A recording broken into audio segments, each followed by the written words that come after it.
I guess it's time for some Q&A. Untuk teman-teman yang mau bertanya, silakan raise your hands atau bisa tanya di chat. Silakan. Josh has worked in various places.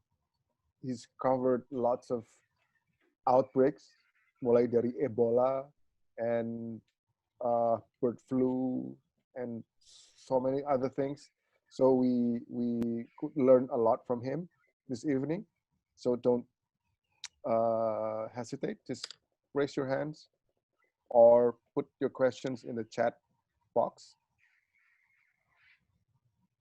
Ada yang mau bertanya? Jangan malu-malu. Jangan malu-malu. All right, while we're waiting for questions, Josh, how do you compare? What's the worst outbreak you've covered? Well, you know what's Ebola, interesting. I would say Ebola.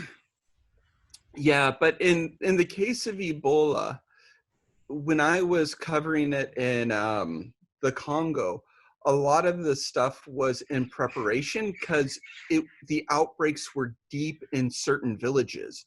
So in those villages were in the middle of conflict zones. So actually shooting the outbreak there was hard. The one place that I had tons of experience was during bird flu, because I was doing so much work with UNICEF and we had access to families even the media didn't have access to. So we were doing a lot of stories like the following day, as you know, like a child had died in Bali, and then the following day we were there and we met the family and we'd interview them, and that stuff was so heartbreaking because it was so raw and so fresh.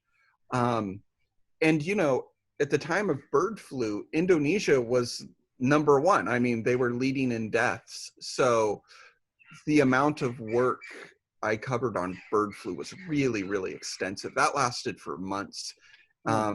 And because of that work, I wound up in other countries covering bird flu as well. Right. So, I mean, but bird flu was very different than what we're covering now. Yes, yeah. It's more, it's kind of in a certain areas only, something like that. Yeah. And, you know, we know what to avoid, you know. Yeah. Birds, chicken. Not Freshly people. killed, yeah. Yeah, and I mean, that's very different about this. Like, it's people who, like, anyone can be a vector. Anyone, that's true. Yeah. Well, Josh, we have apparently 2 questions for now. Actually more, but we start with Sharon Jutama. Silakan. Oh, sorry. Oh, yeah. Okay. So, I haven't started the journey, but I was curious, how do you balance the worries that your family has to your career? Because you're, Mas Dita ataupun Kak Josh, you're both photographing things that have a lot of risk in your life, and you're not considering only like, oh yeah, I can do this, and you have calculated risk in your mind. But how do you convince your family in the times of doing those things that, hey, it's okay, I know you're worried, but like, how do you manage that and balance that? All right, Josh, you want to go answer that? Or well, right now I'm here with my dad, and after me in this profession for 25 years, he just kind of accepts, you know, whatever I do because he has to. I mean, it's been a long time. When I'm back in Jakarta and I'm near my kids, it's a very different story. And I don't know how I would be covering it or if I would be isolating myself completely with the kids. But you have to balance these things. In your case, you're young and you're going to have to convince your parents. And that might be hard if you're living at home or you're in school or you're just starting out. I look back, I used to cover, you know, like forest fires and all this stuff in LA. And I remember one time, okay, quick story. I was covering a demonstration, the Democratic National Convention. This was like 1999 or something. And my dad had just retired, and he was like, oh, I'll come down and be like an observer for a legal institute. And I was on the front lines, and the police came and like started beating protesters, and they beat me, and I had these giant welts all over me. And I walk up to my dad, I'm like, the police just beat me. And I open up my shirt and I have these giant welts, and I can only imagine how he must have thought in that moment. But of course, you know, I'm young and dumb, and I'm in my early 20s, and I'm thinking it's cool. But yeah, I think convincing your parents is a very hard one. And maybe this isn't the time you convince them that you need to go out. You know, you need to be safe. And I'm going to be very honest and straightforward with everyone. Every projects at home. I know like Timur Angin, he's been doing a cool photo project with people who come by his house, right? And it's all about being quarantined, and he's keeping social distancing. So I think maybe it's finding the balance of how you can cover something in your own backyard during this period of time, because really it's history. And maybe in a year, you know, a bunch of photographers in Jakarta will get together and hold an exhibition. And then you can be part of that with your little bit you did from recording history. But convincing parents or loved ones, it's always a calculated risk. And if eventually, you know, you get married, then you'll have to negotiate those things as well. So it's, you know, it's tough. There's no easy answer. Okay. What would you But say, you gotta be Gita? stubborn, I guess. Yeah, well, you got to do what you got to do, right? The lesson is don't be like Josh. Thank you. Yeah. Stay home. Don't be like Josh. Don't be like me. Get paid for whatever you do. That's the key. Alright. Pertanyaan yang kedua untuk yang lain sabar dulu ya. Mas Cumi, Mas Reza, Meliana. Saya akan ke Mbak Dila Jalil Daniel dulu. Silakan, Mbak. Hello, Josh. Good morning to you. Good It's morning. all evening for all of us here. I have a question because I know that this is your personal project, right? So, and you're doing it because you're a photographer and you're itching, you wanted to do something. Meanwhile, you're sort of like locked up in your city, you can't travel. But obviously, it is very interesting time. And I'm sure in your photographic eyes will catch, you know, lots of things to capture. And my question is here, it's since it is a personal project and we don't know how long COVID will end. Do you intend to, and what is your intention after this? I mean, do you plan to sell your products later on, or it's just going to be completely for your own and your personal, although it started as a personal, but do you think it's going to be a commercial site after that? You know, truthfully, I think the world we live in today is so saturated with imagery that there isn't much we can sell. Unless you're at some big news event or you have access into hospitals, or most people don't care. So for me, it's really right now, it's about creating personal content. It's about recording history.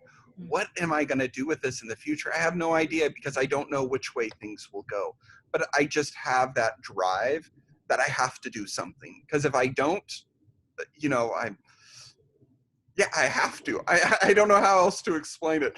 There's literally that drive of history is unfolding before me, and I might be stuck here in LA. You know, if I was in New York City, it would be a very different dynamic, and there would be really hard news stories to find.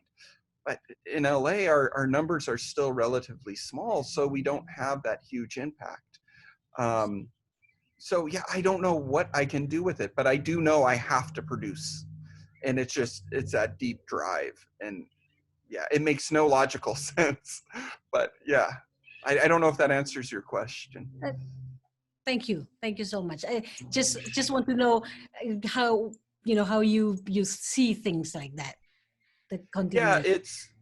Yeah, and it's really hard. It's sort of like that idea of the personal project I did on rape as a weapon of war. You know, I thought, hey, I'll be able to sell this to magazines and at least recover my cost, you know, for hotel rooms and transport. And it was such a struggle to get that published. And I thought that was such an important story. But, you know, and so with this, I don't really have a particular vision of like, oh, I'm going to make something out of it, because the amount of content I would need to, you know, put in an exhibition or do a book or anything like that, it would have to be huge. And I don't know what access I'm going to get, but I know that every day I wake up and I have to produce something. But at the same time, I think I'm doing this because basically you have no certain ambition for this. So then you can do it, you know, at your own pace, and you're more relaxed in doing that because there is no such deadlines and targets, right? Oh, definitely. I mean, I shoot mostly with my pocket camera, but I do carry my DSLRs. But, you know, I'll make sure to get a little bit of video here or there, just so I have that in the archives. Yes. But I can shoot basically the way my heart wants. And yeah, no pressure. Basically, no pressure in that. Yeah. And that's nice. I mean, Dita, on the other hand, when he goes out, he has to deliver. You know, and that's a different kind of pressure. Yes. Yeah. Unpleasant pressure.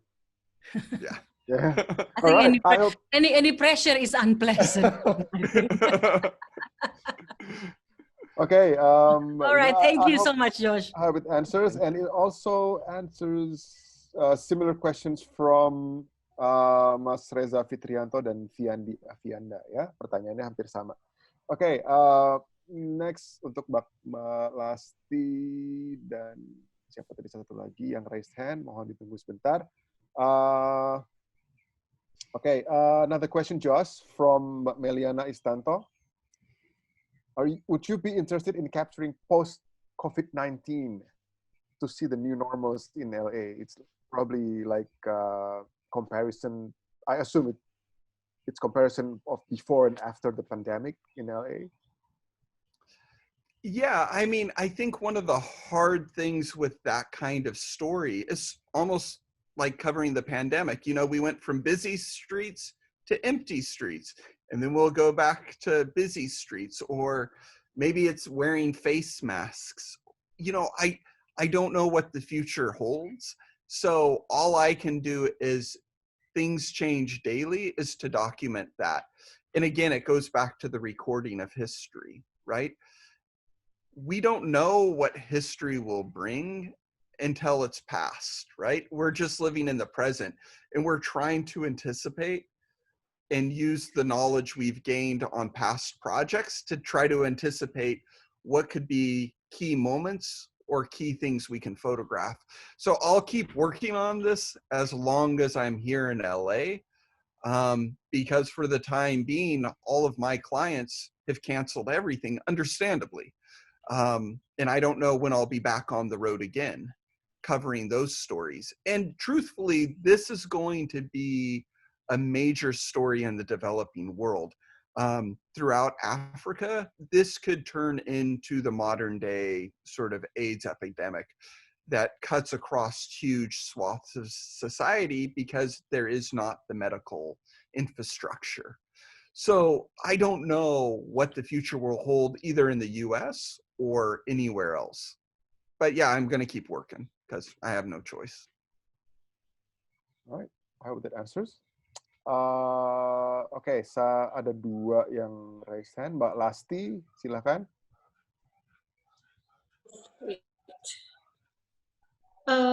Okay, so I'm not sure that I will ask a question. Maybe it's more like comment. And I would like to do it in Bahasa Indonesia. Is it okay? Yeah. Sorry, Josh. I'm going to say it in Bahasa. So, kalau saya melihat dalam kondisi pandemi ini, saya sendiri bernaung dalam institusi di mana tempat saya bekerja ya. Jadi saya juga sudah bisa dibilang freelance. Dan saya memutuskan untuk keluar, kecuali hal yang sama, dengan pertimbangan bahwa apa yang kita hadapi sekarang ini musuhnya itu nggak kelihatan. Jadi ini beda sekali. Saya punya pengalaman meliput bencana, saya punya pengalaman berada dalam liputan yang juga mempunyai risiko terhadap kesehatan fisik saya. Misalnya, saya pernah mengambil gambar dalam kondisi jenazah itu ada di dalam air dan sudah terburai, dan saya turun di situ. Itu sebenarnya sangat-sangat itu. Resiko yang di sini adalah kalau ada apa-apa dalam saya liputan bencana, itu yang akan terkena dampaknya adalah saya sendiri. Kalau saya sampai sakit, saya sendiri, ataupun pahit-pahitnya saya misalnya lewat gitu ya, itu juga saya sendiri. Tapi dalam bencana kali ini, saya merasa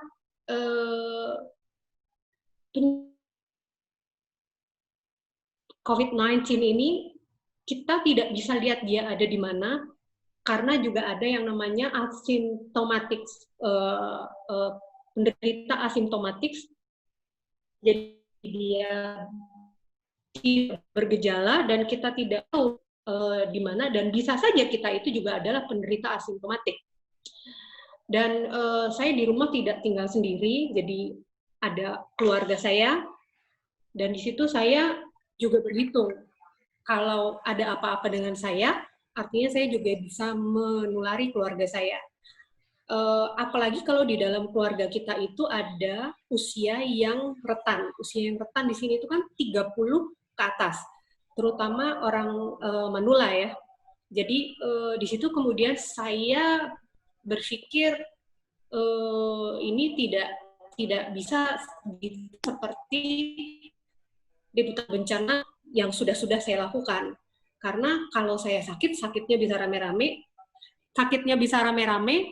Kalau saya kenapa-napanya juga rame-rame. Dan sayangnya di Indonesia saat ini penanganan untuk COVID-19 ini, fasilitas kesehatannya pun juga kita lihat sendiri tidak cukup memadai ya. Bahkan PCR tes, swab tes yang massal itu pun juga sampai saat ini belum ada. Kita juga sudah dengar berita-berita di sosial media, curhat orang yang dirawat di dengan kondisi yang juga kita tidak bisa dalam satu bangsal aja itu kemudian perawat juga terbatas gitu. Jadi saya pikir kembali ke kita masing-masing, bahwa kalau kita memang mau keluar sana dan kita mau berkarya ataupun kita mau beraktivitas, kita harus berhitung resiko itu tidak hanya ke diri sendiri, tetapi juga ke orang-orang di rumah kita. Dan apabila kemudian kita bisa melakukan karya tapi saja, mungkin juga pilihan yang baik saat kita harus flattening the curve. Karena pandemi ini saya yakin masih akan panjang, tidak akan selesai begitu saja, karena untuk develop vaksin itu sendiri dia butuh 6-12 bulan ya. Dan suatu organisme yang dia masih bermutasi. Jadi saya yakin tidak mudah untuk menemukan vaksinnya juga. Jadi pertanyaan ya, jadi gitu aja sih. Oke, terima kasih Mbak Lasti. Josh, Lasti was just, it's not really a question, it's a kind of a comment. If I may summarize, that covering this COVID-19 outbreak is not like, well, as a journalist, as a photojournalist, Lasti has covered lots of risky assignment that contains high risk, like he's dulu pernah itu ya Mbak Lasti ya, pernah diving di kapal apa itu? Oke. Lupa saya kapal. or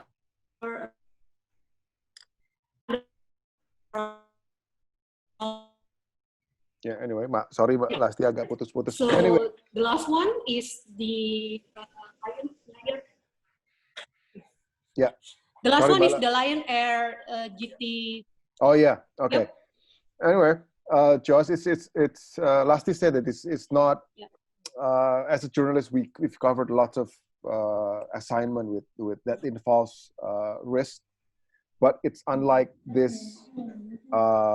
virus outbreak because it this outbreak could actually affect our loved ones. We could bring the virus home, everything. So we have to really calculate on the risk, and I guess we should also conserve our energy because it could go on for a while. I think mudah-mudahan saya nggak salah summarize Mbak Lasti karena tadi agak putus-putus. Intinya itu ya. Intinya itu bahwa kita I move near to the Wi-Fi now. Okay, because it's intinya adalah it's different than other assignment with that involves high risk because this one basically like you don't bring the danger home. If you're covering the war or riot, you don't bring the danger home. But this one is different because it could you could expose. If you're exposed, you could expose your whole family. Yeah. Something like that. Yeah, no. It's definitely, it's a huge danger for anyone, and we should all limit the risks we take. And I mean, that goes for just going to the supermarket, right? And just our daily lives. The truth of the matter is, unless there's some miracle drug, which who knows, there could be, but in all likelihood, this is going to last a long time before there's any sort of, proper immunization, and, our lives are going to be extremely disturbed. So this is going to go on for some time. And I've already met numerous people who've lost loved ones to it. And I've interviewed numerous. It's going to be a risk for anyone who covers it. And really, it's just a risk for the new normal we're in. But yeah, I think we're in it for the long haul. This is definitely different than covering a conflict. We are bringing the conflict home to our own family. So yeah, we need to be careful. Yes, indeed. Because we cannot see the viruses, and we can be a asymptomatic person who carry the virus without knowing it. So that's that's a big problem. Who has it and who don't. Okay, thank you Mbak Lasti. Yang berikutnya silakan Mas Armin Hari. Yeah. Hi Josh. Hello. Yeah, thank you for sharing your works. Very, kind of light. But I want to ask about, were out to, hello? Yeah, silakan. Yeah, so you were out for covering the issue in LA. Is driven by your boredom staying at home, or you're inside as a journalist? I mean, just to killing time, then you go out to covering. No, I'm trying to find the stories.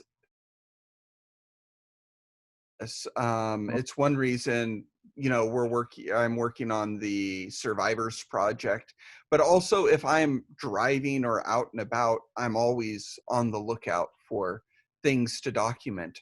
Really, we don't know what to document. If there's an earthquake, we kind of know how to work in an earthquake. We know we land, we get a car, we get to the most destruction, we go to the hospital, we go to the morgue.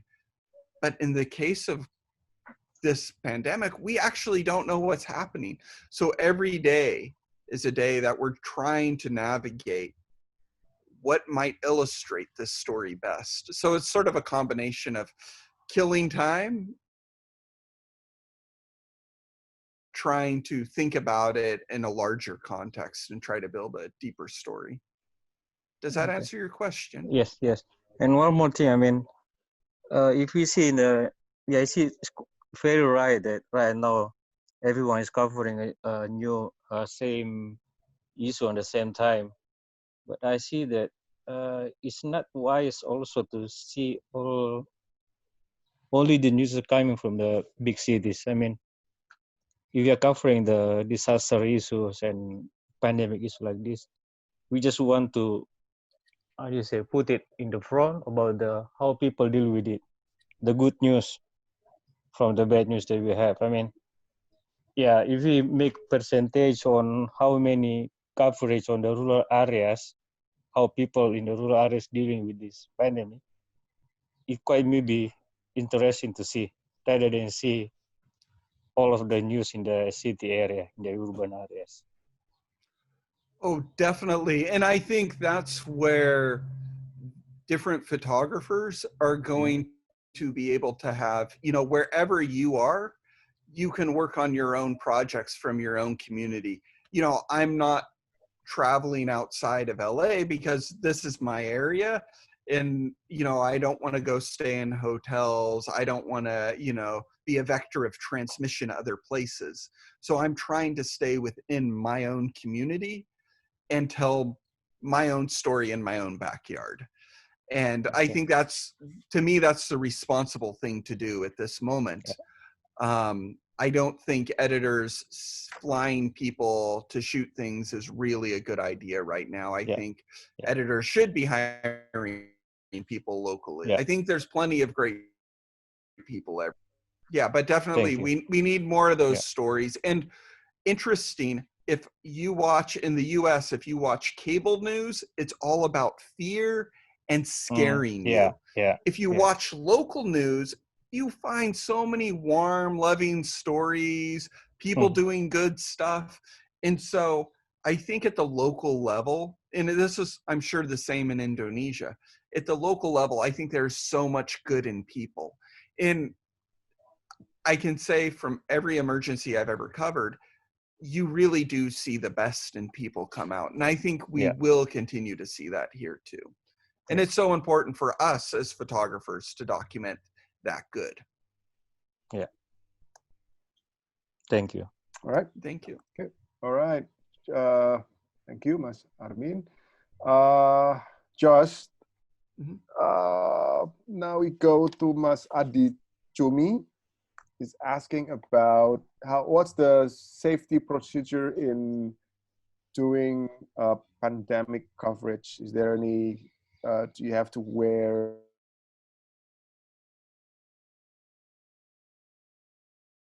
outbreaks around the world? Yeah, I mean, in previous outbreaks, you usually have some sort of PPE, like if I'd be working with UNICEF, heck, even in South Sudan a couple of months ago, they gave us our flak jackets and our helmets. And if you were covering a pandemic, they would give you, some sort of mask. And if you were going into an Ebola center, you would have to suit up. But we haven't had that access to PPE. If I was going into a hospital here in America, if I had that access, which is extremely difficult, I would obviously have to wear that kind of PPE. But, when I'm in the streets, I carry a mask like everyone else carries. You try to maintain social distance. Like everyone is in the I world. carry a big thing of, I carry a big thing of wipes everywhere I go. And, I'm like wiping down everything both while I'm shooting and after I shoot. Yesterday it was a little bit nerve-wracking because you show up at a protest and people are hugging each other. They're next to each other. No masks are on. It's like you've entered a different world with the protesters. And at some point you also just have to kind of use your own judgment and try to keep your distance. And I mean, that's what you have to do when you go to the supermarket, right? You have to try to use that same precaution. And when I cover survivors, I try to make sure we're several weeks out from the time that they were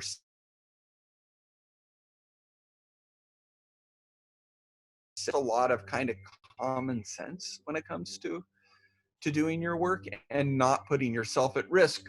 But things as simple as going to the bathroom when you're on the road, like there's no place to use a toilet in America now. Everything has been closed down, and like you don't run into a shop and get things to drink. So if you're out on the road, you might be out on the road all day and not be eating or drinking just because you're trying to limit your levels of interaction, which sounds kind of weird, but you know, that's kind of a thing to consider before you go out each day.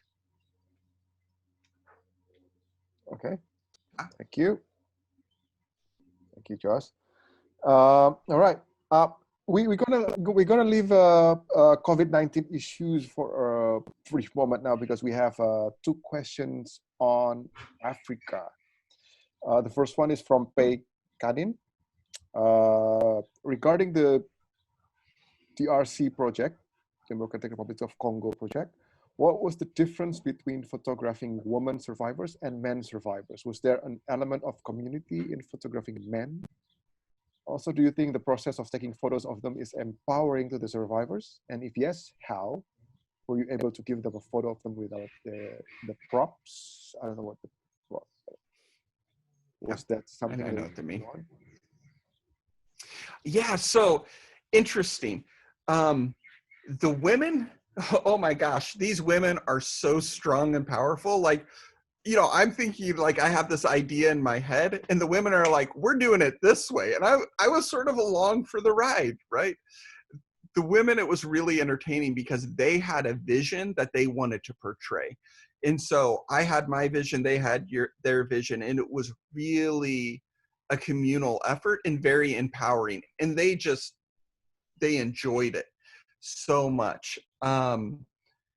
And of course, I made sure the organization, you know, got them all their photos, but they didn't want their faces shown, even when I made that offer. When it came to the men nobody advocates for. The men actually were like, we are depending on you to tell our story. We want the world to know about us. You are now our advocate. And there was a genuine personal pressure for me to have that story published. And, you know, that I felt like I didn't hold my end of the bargain. When I couldn't find a home to publish the story, I felt I was letting those men down. Genuinely felt that. It's interesting because I recently had some, I don't know how to explain it. Maybe trolls would be the best word. And I've never had that experience of people who are like, you know, stop the poverty porn. You're exploiting Africans. And I was like, no. Nobody's coming and telling these stories. People are literally asking me to tell their story.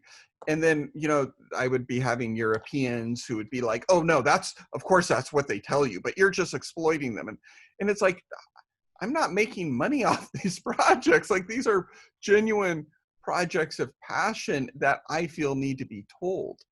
And when these survivors want me there and they want to share their story because the world does not listen, I do feel it's my obligation.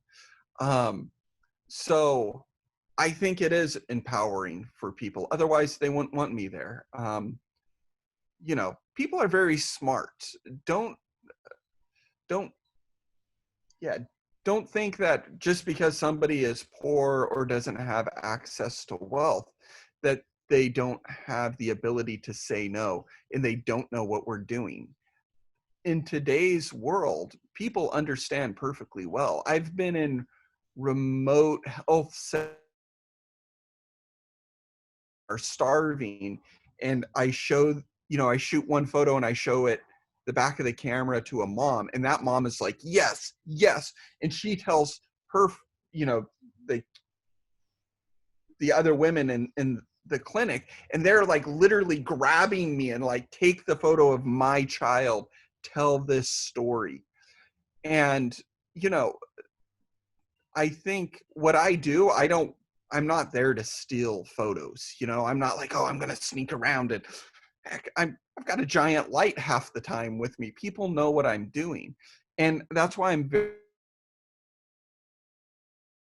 because I want people's consent. I want people to understand what I'm doing. So in that sense, I think it's very, very empowering to the people we're photographing. And yeah, I think by making a photograph of somebody, it's an unwritten agreement we have, right? It's even if somebody's just doing work on a farm, right? People acknowledge you are there and they're allowing you into their life. So it is our responsibility not to exploit people. It's our responsibility to respect them and allow them to keep their dignity no matter what their situation is. I don't know if that really answered the question, but Yeah, pretty much do, I think. Terima kasih. Okay, we don't have much time left, so I would. There are another question on Africa, and then I will move back to COVID-19 questions. Maybe 2 more questions that I have here, and we have to conclude our talk. Okay, what's the other Africa question? Oh, from Mas Fuli, if I'm not mistaken. Ordana ya, aku lupa. Tadi nggak kecatat namanya. Anyway, the question is why Africa? Because he's asking that you focus a lot on Africans / Asians and Latinos in your photos. Is it based on assignment or other? Well, I mean, you figure I lived in I've lived outside the U.S. for 20 years. So I lived in Africa. I've lived in Indonesia. I work mostly with development agencies, the UN, NGOs. So the focus of my work is on underreported stories of the majority world. So, I mean, that's why you see mostly those photos. Had I stayed in the US as a newspaper photographer, I would have pictures of people in the US. So it just happens to be what I've specialized in. Also, living overseas kind of has a bit to do with that as well. But I recognize in today's world, which was different 20 years ago when I started, today there are many incredible local photographers. And I mean, everywhere I go in the world, so that there is no need to necessarily hire me or foreigners anymore. I think some of the best stories are told locally. One of the only reasons I'm still hired is I don't just do photos. I do photo, video, drones. I do so much. I do the work of like 7 or 8 people just by myself. And so that's why I'm hired to do what I do, just because most other people don't do all this stuff. You know, they're a photographer or they're a videographer but I'm, you know, producing, directing, creating stills, video, documentary style stills, portraiture. What I've shown you today is the stuff I do for myself that keeps my soul going. So, yeah. But I think I have tried everywhere I've been. I have friends all over the world, local photographers. And if I'm in town shooting something, I try to meet up with different folks to be like, hey, listen, clients are now looking for this style of video. So if you can start producing this, you'll have more work. Or, you know, we have to share our knowledge. And I think that's an extremely important thing, because I learned from other people when I was younger, and I still learn today from other people. And so, you know, as photographers, we need to share and help each other grow. That's true. Thank you, Josh, for the answer. I will have 3 more questions. Munimun, please. Oke. Halo, selamat malam. Oke. Ya, silakan. Kedengaran? Kedengaran. Oke. Saya nggak tahu nih pertanyaannya sudah ditanyakan atau belum, soalnya tadi saya nggak apa-apa, tanya lagi aja. Oke. Menurut Josh, apakah menurut Josh selama di lapangan, apakah media mainstream sudah memberitakan kondisi pandemik ini dengan sebenar-benarnya? Jadi pengalamannya Josh selama di lapangan itu sesuai nggak sih sama pemberitaan yang diberitakan oleh media mainstream? Itu pertama. Dan kedua, apakah Josh memisahkan karyanya untuk media dan untuk personal project-nya? Karena kan itu sangat berbeda, dengan sudut pandang yang berbeda. Mungkin ada hal-hal yang tidak bisa dia utarakan di media, untuk media mainstream. Apakah dia memisahkan itu atau tidak untuk karyanya? Ya, terima kasih. Okay. Thank you, Mbak Munimun. Josh, the questions there are, do you think the mainstream media has reported the truth about the pandemic? That's the first one. And the second one is, do you separate your work and your personal project? Because they obviously they come with different perspective. Well, to the first part of the question, yes, I think the mainstream media has tried the best they can to understand, right? This is not something any of these people have experienced, or globally we haven't together. So I think generally what people have tried to talk about and, you know, educate others about has been accurate. I don't think most journalists are diabolical and sitting there going, oh yes, we are going to tell fake news. I think they are trying their best. One of the problems we have in media today is the 24-hour news cycle has created a need to constantly have people give their opinions. And that has distorted storytelling and news telling.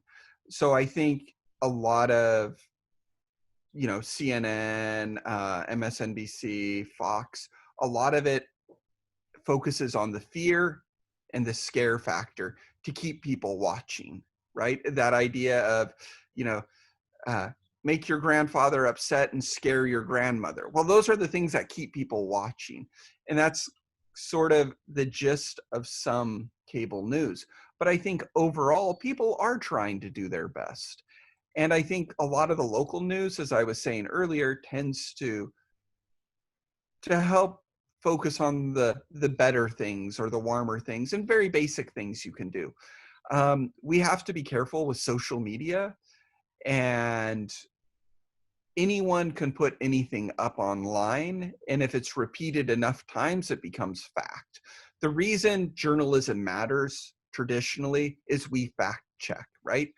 The New York Times, the Washington Post, we, as journalists, we do print our mistakes, but we retract things that were wrong. And we do our best to hold to an ethic and a value, where things online, you know, a lot of times it's created just for clickbait. And people, you know, not even COVID-19, but the world is flat. And I can go onto YouTube and type, is the world flat? And I can watch enough videos and believe the world is flat. Is it? Because it's being, yeah, of course it is. Because it's being repeated so many times. And that's one of the issues. And that's what I see with protesters. The protesters in the street are so micro-focused on one issue.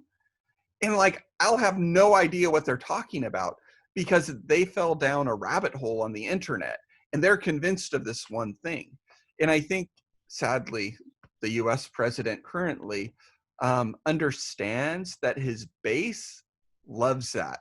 And so he will, you know, like this idea that, oh, it originated in a lab in China. You know, that comes from conspiracy theories. But once the president steps up and says, we need to check in on that, that validates his base, but it also undermines news. And his repeating of everything is fake news he doesn't like has actually undermined the credibility. At the same time, the mainstream media, by focusing so much on what he says, got him elected, right? If we had said, we give him 2 minutes every half an hour, he would have never been elected. Instead, we focused 20 minutes every half an hour, and he was elected. So I think there is a responsibility as journalists we need, and as journalists we need to educate people that, no, we're not the enemy. We are trying to get the facts and tell the story to help you make your own opinion. Not, I'm going to watch Hannity on Fox News or Rachel Maddow on MSNBC and have them tell us what we believe, right?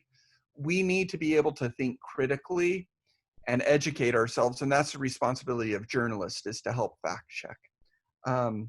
You had another, what was the second part of the question? Second one is, how do you separate your work from your personal project? Because it comes different perspective.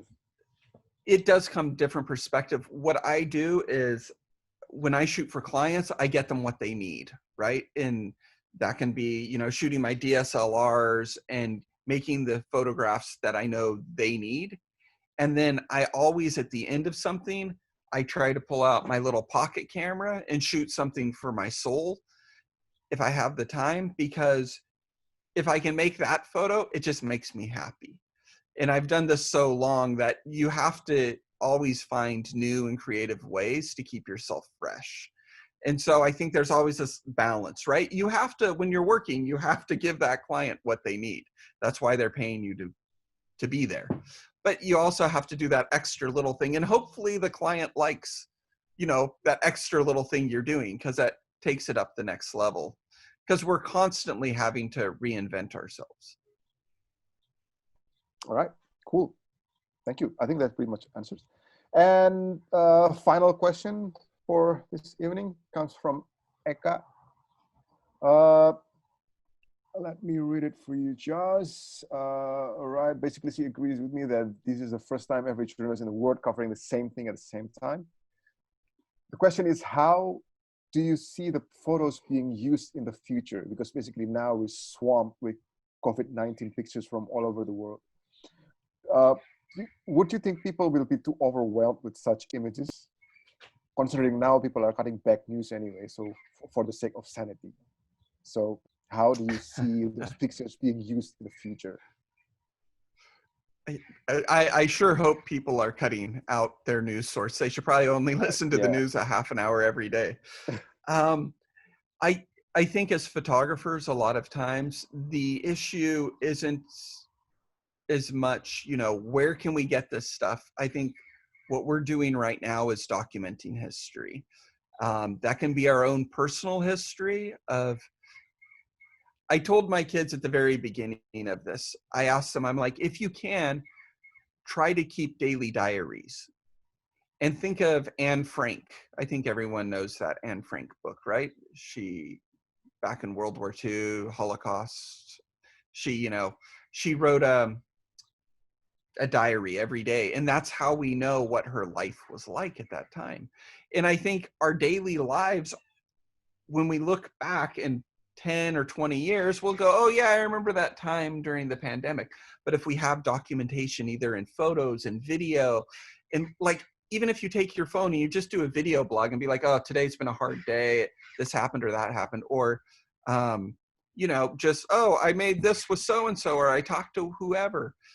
Even these simple things, it's a piece of history you're going to look back on and you're going to share with your kids, or your kids will share with their children. I mean, we're really living through a moment of history that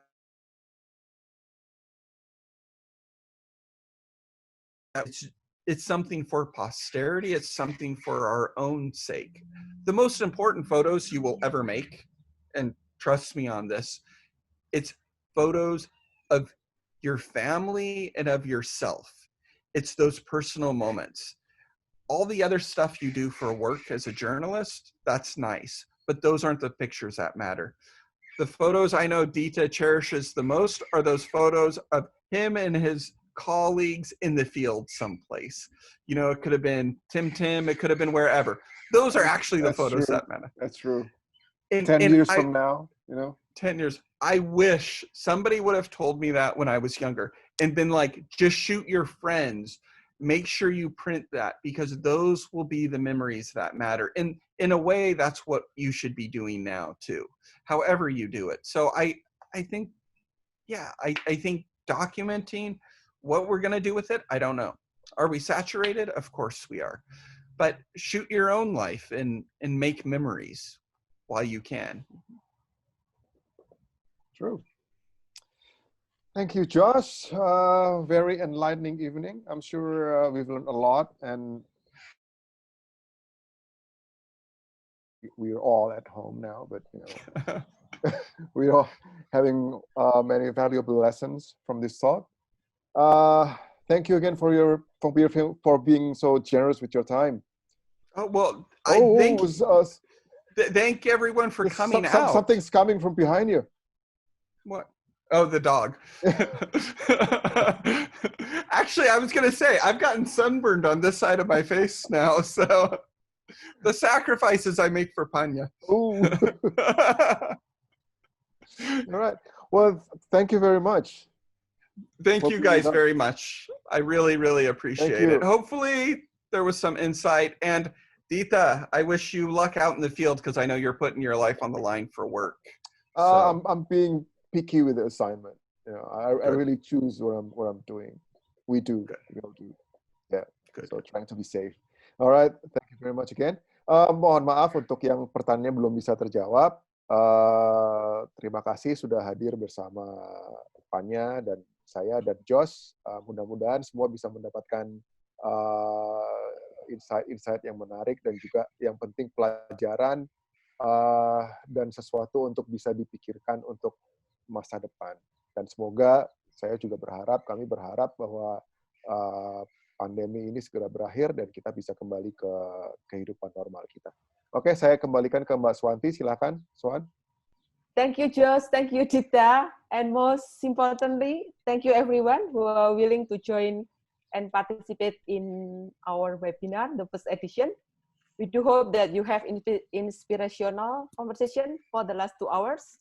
Last but not least, big thanks to Panya team, Lisna, Omen, Oki, and Ocha, who worked very hard to make this session happen. Don't forget to check out Panya social media to get the latest update of our next event. Stay healthy and safe. Thank you and good night. Bye-bye.